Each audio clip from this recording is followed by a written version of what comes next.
encontro nosso, depois nós passamos 2 quartas, sem dar continuidade ao estudo do texto, mas no último encontro nosso, nós elaboramos em cima dessa expressão, cães e porcos.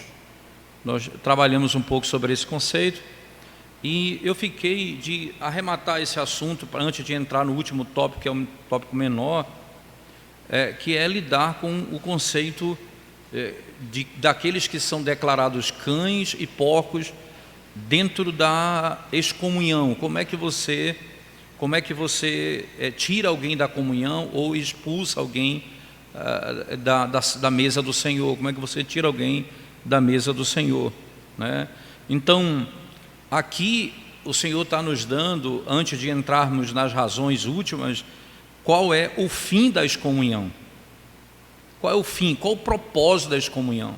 Por que o Senhor faz isso? Por que Ele diz, que esses devem ser tirados? Ele diz, para preservar as coisas santas de Deus de poluição e contaminação. O propósito é preservação da santidade e da pureza. Não apenas da poluição, mas até mesmo da profanação no meio da igreja.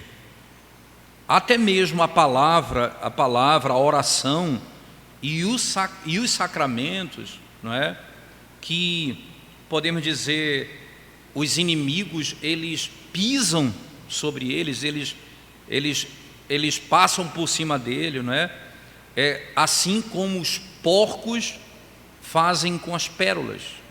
Eles pegam a palavra, eles pegam os sacramentos e eles pisam nele, eles passam por cima como se fosse lama e tratam as coisas de Deus de maneira desprezível, completamente desprezível, como a Escritura aqui nos chama atenção para esse detalhe, Não deis aos cães o que é santo, nem lanceis ante os porcos as vossas pérolas. E, consequentemente, nós podemos perceber ainda mais o abuso, irmãos, dessa ordenança, ou das ordenanças dadas por Deus, quando ela abusa, mas ela é abusada por eles. Quando, por exemplo, é usado no que diz respeito ao aspecto civil e político. Quando você usa os sacramentos e a palavra para benefício civil e político.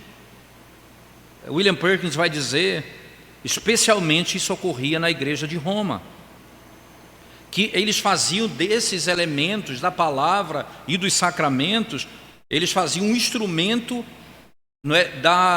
vamos chamar assim, para que eles pudessem injustamente abandonar, rejeitar, lançar fora um príncipe cristão ou um rei cristão. Eles usavam a força política para tirar o indivíduo da mesa. E aí eles fazem o que, irmãos? Você imagina, eles colocam alguém para fora e aceitam outros na mesa porque estão aliados a eles, não importa se são verdadeiramente servos de Deus, eles são aliados a eles, e o que é que vai acontecer? Eles vão eximir esses indivíduos da sua obediência e da sua total submissão à palavra. Vocês não precisam fazer isso, porque o objetivo é político e apenas civil, não tem intenção religiosa, salvação, redenção. Isso era comum nessa época. Pérolas, lançar as pérolas aos porcos, a coisas santas aos cães. O Senhor diz que isso é algo que deve ser reprovado. Nosso Senhor Jesus Cristo ainda nota, e é importante dizer isso, que as pessoas principais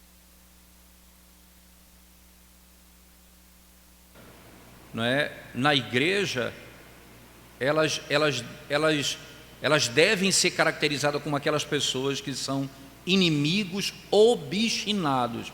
Veja, não são pecadores, sim, não são pessoas, mas são inimigos obstinados, que são como cães e que são como porcos.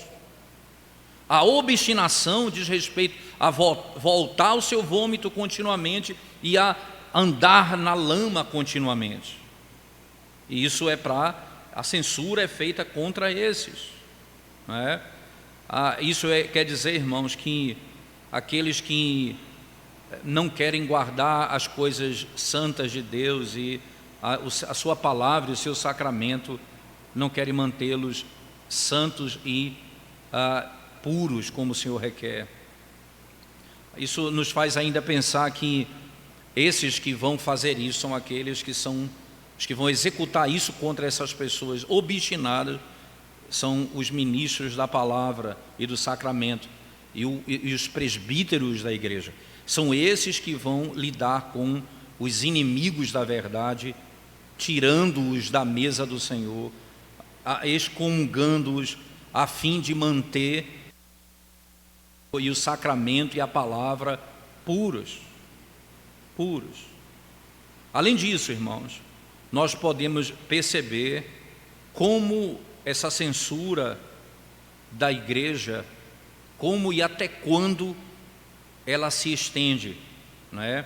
Ela se estende a quem? Até que, qual é o limite que ela vai?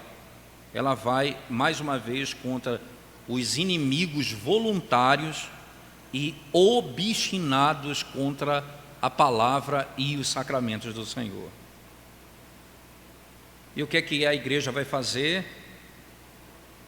Você vai impedi-los de assentar à mesa do Senhor, né? Agora, você não tem como impedir que essas pessoas venham à igreja.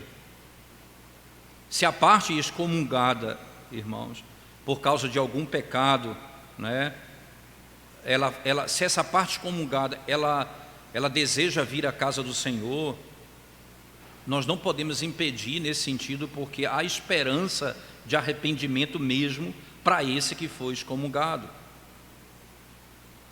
Quando esse que foi tirado da mesa do Senhor, excomungado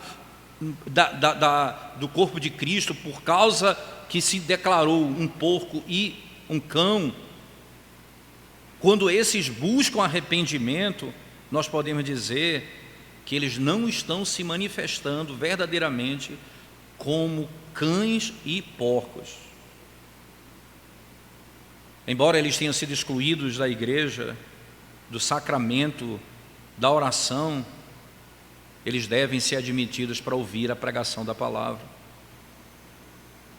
Você pode impedir a ele, pedi-los do sacramento, da oração, mas você não pode e não deve impedi-los de ouvir a palavra, porque é pela palavra que vem o arrependimento. E se eles voltam com essa intenção de ouvir a palavra, há uma característica neles que nos ajuda a vê-los provavelmente como que não sendo de fato porcos e cães. E a maneira deles serem humilhados, né? E serem trazidos ao arrependimento. E qual é o propósito da censura eclesiástica? É levar o indivíduo ao arrependimento. Mesmo a excomunhão, ela visa trazer o indivíduo ao arrependimento. Ela precisa buscar esse fim. Ela não apenas purifica a igreja, como ela também dá a oportunidade ao indivíduo de se arrepender dos seus pecados. É por isso que na contramão disso, irmãos, estaria a igreja que não exerce disciplina contra os seus membros. Ela não está zelando pela alma dele, nem pela pureza da palavra e dos sacramentos da igreja do Senhor, nem zelando pela salvação daquele que vive uma vida obstinada no pecado. Se você o ama, você vai e deve exercer censura eclesiástica como igreja, não como indivíduo sobre aquele que está em pecado. E aí vem para o nosso último ponto aqui, irmãos, que é qual a razão, as razões que o Senhor nos concede aqui. Veja, por que o Senhor diz para não entregarmos aos porcos e aos cães não é, o que é santo e as pérolas. Por quê? Então ele vai no finalzinho do verso 6 declarar isso. Ele diz: para que não as pisem com os pés e voltando-se vos dilacerem. Para que eles não a pisem com os pés, não as pisem com os pés e voltando-se vos dilacerem. E voltando-se vos dilacerem. Aqui Cristo Jesus claramente ele nos dá uma razão, uma dupla razão para que essa proibição seja reforçada, não é? Então, as duas razões elas são extraídas, não é, dos eventos perigosos que se manifestam, irmãos, pela comunicação das coisas santas para os cães e para os porcos. Porque o que é que eles podem fazer quando você continua dando a eles aquilo que eles continuam jogando, vomitando e ao mesmo tempo lançando na lama? O que é que acontece, não é? Eles vão pisar, veja o texto, para que não as pisem. Então, quando você faz isso, naquele contexto, você está dando para que a palavra de Deus seja jogada na lama. Eles vão pisar nela, mas não apenas isso, não é? Mas em segundo lugar, eles vão se voltar, diz o texto, voltando-se vos dilacerem. Eles se voltarão contra nós mesmos. Primeiro, eles vão pisar, e segundo, eles vão se voltar contra aqueles que entregaram o que é santo e as pérolas para eles. Primeira razão, a última parte, para que não as pisem com os pés. Primeiro, o que significa isso, irmãos? Significa profanação e abuso. Perceba, as coisas santas de Deus não devem ser profanadas ou abusadas. Por isso, essas coisas não podem ser comunicadas para os inimigos voluntários, os inimigos obstinados da graça de Deus. Por essa razão. Então, nessa razão, você vai perceber um cuidado singular do nosso Salvador Jesus Cristo em manter as Escrituras e as coisas santas de Deus puras, em mantê-las livre de profanação e livre de contaminação. Esse cuidado, não é? Que ele mostra um grande zelo. Você vai perceber, por exemplo, em Mateus 21, verso 12 e 13, quando o Senhor Jesus Cristo, no mesmo Evangelho, adentra o santuário, não é? No capítulo 21, verso 12 e 13, diz assim o texto sagrado: tendo Jesus entrado no templo, expulsou todos os que ali vendiam e compravam, também derribou as mesas dos cambistas e as cadeiras dos que vendiam pombas, e disse-lhes: está escrito, a minha casa será chamada casa de oração, vós, porém, a transformais em covil de salteadores. Em covil de salteadores. E o apóstolo Paulo, abra sua Bíblia comigo, na primeira carta de Paulo a Timóteo, no capítulo 6, não é? No versículo 1. Primeira carta de Paulo a Timóteo, capítulo 6, no versículo 1, diz assim a palavra de Deus: todos os servos que estão debaixo de jugo considerem dignos de toda a honra ao próprio Senhor, para que o nome de Deus e a doutrina não sejam blasfemados. Para que o nome de Deus e a doutrina não sejam blasfemados. Esse é um padrão e um exemplo que Cristo nos deu, irmãos. Cuidar e zelar pelas coisas santas de Deus, para que elas não sejam poluídas e profanadas. Nós deveríamos não falar e ter cuidado no abrir da nossa boca para falar coisas mais da nossa religião, da nossa profissão, da nossa fé. abrir a boca para poder desrespeitar e lançar lama sobre aquilo que é santo. Por causa, irmãos, pela falta desse cuidado, o Senhor se levanta contra Davi. Em 2 Samuel 12, abra lá sua Bíblia comigo, segundo livro de Samuel, capítulo 12, versículo 14, diz assim a palavra do Senhor, 12, 14.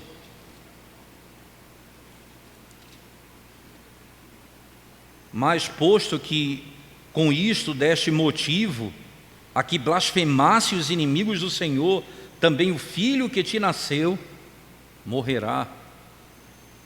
Entende? O pecado de Davi, ele disse, aquilo que acabou de acontecer, o adultério dele, o que ele produziu no meio de Israel, ele diz, você deu motivo para que blasfemassem do meu nome.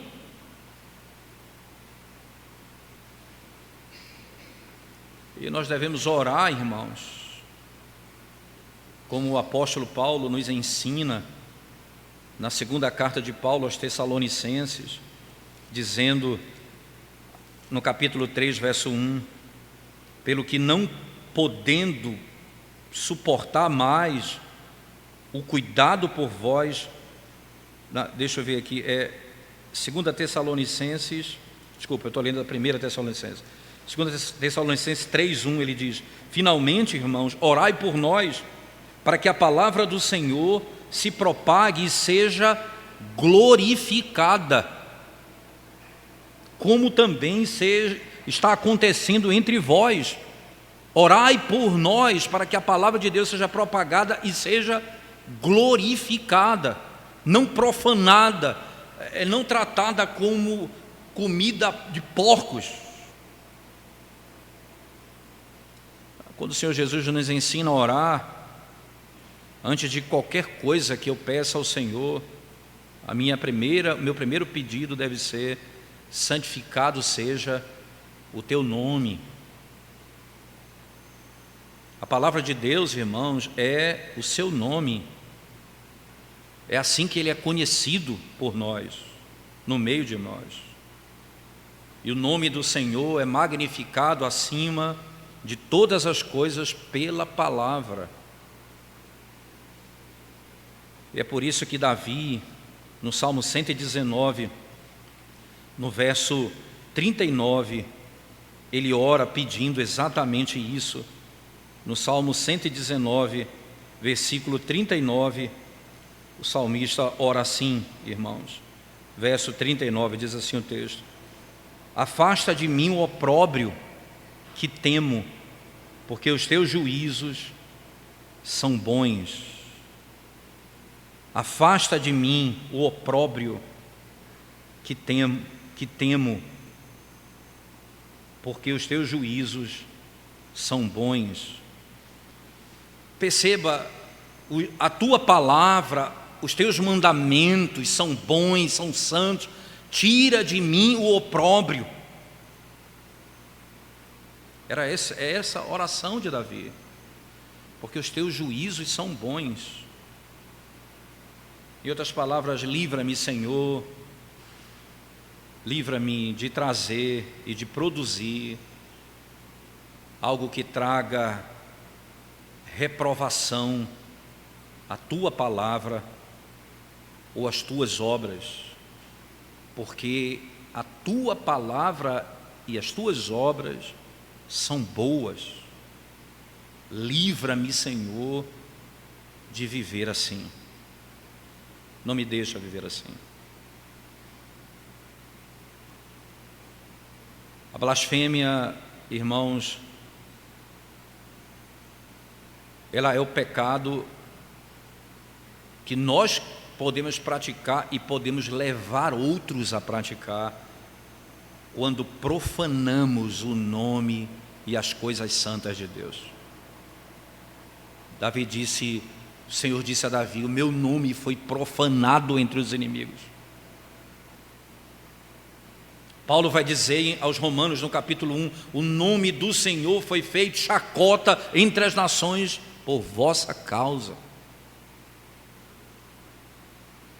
Por vossa causa.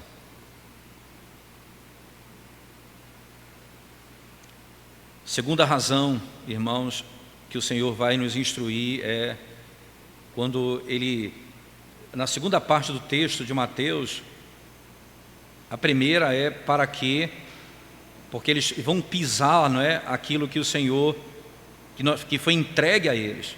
Agora Ele diz assim, no verso 6, e voltando-se vos dilacerem. Primeiro, para que não as pisem com os pés. E segundo, e voltando-se vos dilacerem. Essa é a segunda razão que Cristo dá para não comunicarmos as coisas santas aos inimigos obstinados e maliciosos. É extraído do que, irmãos? Do perigo que pode vir sobre os seus discípulos e sobre os ministros da palavra. Porque esses cães e esses porcos, eles não são inclinados, não é? Eles não são inclinados apenas a abusar das coisas santas, mas também de perseguir os mensageiros da palavra, que entregou a palavra a eles. Eles não apenas profanam o que é santo, como se levantam contra os ministros do Evangelho. O Senhor diz, não é apenas legítimo, mas necessário que os ministros de Deus evitem, não é? Evitem a malícia e a ira dos inimigos obstinados pelos meios legítimos que podem se colocar contra a glória de Deus, e é preciso que o ministro precisa, ao fazer isso, ele precisa guardar sua consciência e buscar a glória de Deus quando ele fizer isso, para que isso não seja um motivo de vingança pessoal. E ao fazer isso, ao não comunicar essas coisas, quando você não tira da mesa do Senhor coisas dessa natureza, não é? A intenção não é uma vingança pessoal, não deve ser, mas para que seja mantido santo e puro a palavra e os sacramentos do Senhor. Quando João, no capítulo 10, verso 12, diz assim, irmãos, mas é da natureza do mercenário fugir do seu rebanho quando ele vê que o lobo está vindo. Então, o ministro, ele não vai fugir no tempo de perseguição. Será isso, né? Fugir na perseguição nem sempre vai significar abandonar o rebanho, mas às vezes para um bem maior. William Perkins vai dizer, quando a ação é diretamente contra o ministro, ele, de boa consciência, ele deve zelar e esperar por segurança para que no futuro ele retorne para continuar o seu trabalho. Porque se não fosse isso, ele não diria aos seus discípulos, não é? Se eles te perseguirem, fuja para outra cidade. Está lá em Mateus 10, 23. Quando eles te perseguirem, fuja para outra cidade. Se isso fosse errado, então isso não era aconselhado pelo Senhor. Se ele perseguir e sofra e morra aqui, ele disse, não, nesse contexto, fuja para outra cidade. O ministro não deve apenas buscar, irmãos, a sua própria segurança, mas do seu povo. Ele deve buscar preservar. Assim os crentes fizeram na igreja primitiva, não é? Quando Paulo, lá em Atos 9, 25, quando a sua vida foi buscada, foi procurada em Damasco, os discípulos o fizeram descer por uma janela, dentro de um cesto, numa parede, e ele escapou. Se fosse pecado, por que fizeram isso? Era contra ele que eles tinham se voltado. E ele então deveria fugir nesse contexto. Isso nós podemos saber em muitos outros exemplos, compreender. Acontece também, por exemplo, lá em Atos 19:30, quando na cidade de Éfeso, um grande tumulto, não é, acerca de Diana, Paulo, não é, ele teria se entregue ao povo, diz: oh, podem fazer o que quiserem comigo. Mas os discípulos entenderam que era perigoso para ele, não é? Então eles protegeram ele, guardaram ele para que ele não sofresse nenhum dano. Em Atos 19, verso 30, você vai encontrar. Mas é muito interessante, irmãos, como a maneira como tratamos irresponsavelmente as coisas de Deus. Elas trazem consequências para nós mesmos na igreja. Os danos vêm sobre nós mesmos.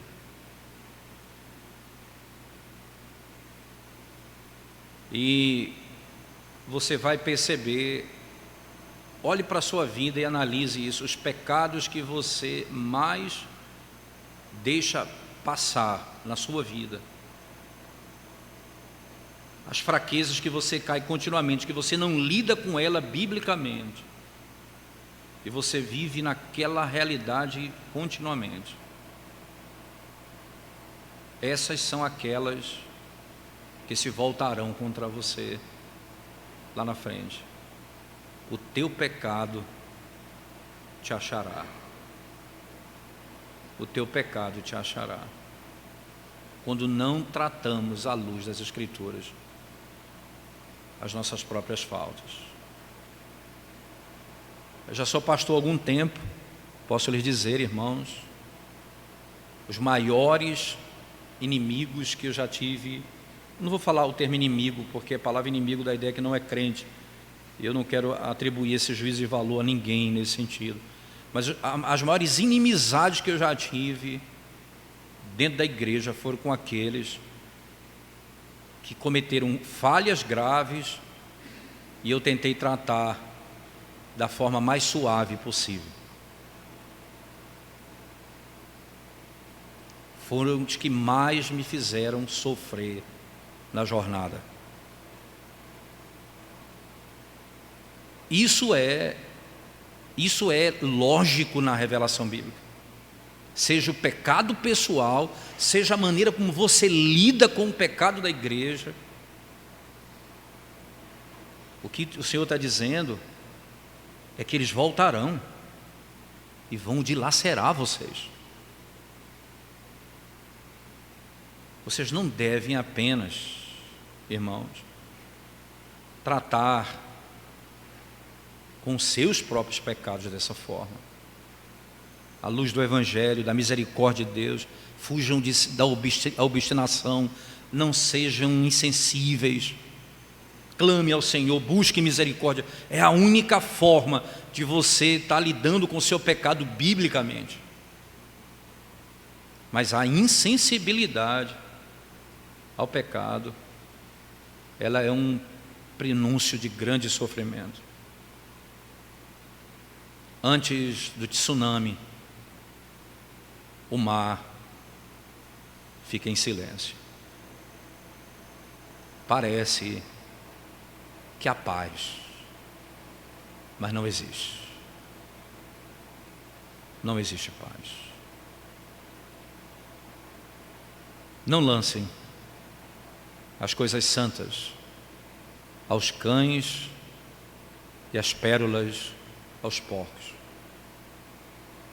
porque elas vão pisar o que é santo e vão se voltar contra você na igreja do Senhor. Na próxima semana, se o Senhor nos permitir, irmãos, nós vamos voltar ao assunto da oração, não é? Mateus 7, quando Jesus vai incitar os discípulos a orar. Esse vai ser o nosso tópico do verso 7 até o versículo 12 dessa sessão. Jesus nos incita, nos chama para orar.